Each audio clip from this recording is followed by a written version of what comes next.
Hi viewers, ఈరోజు మన ఆశ్రమంలో వీడియో ఏమిటంటే జూపల్లి అచ్యుతరామారావు గారి జ్ఞాపకార్థం వారి కూతురు అల్లుడు మాధవరెడ్డి రాజరాజేశ్వరి గారు అల్లుడు ప్రసాద్ గారు మన ఆశ్రమంలో వృద్ధులందరికీ అన్నదానం ఏర్పాటు చేయడం జరిగిందండి.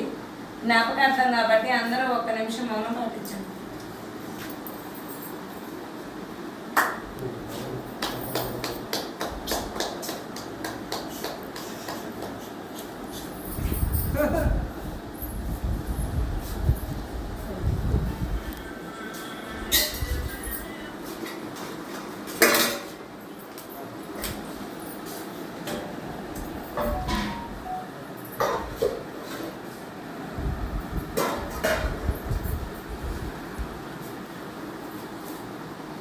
అలాగే ఈ వీడియో చూసిన వ్యూవర్స్ అందరూ వీడియోని లైక్ చేయండి, షేర్ చేయండి, సబ్స్క్రైబ్ చేసుకోండి, కామెంట్ కూడా తెలియజేయండి.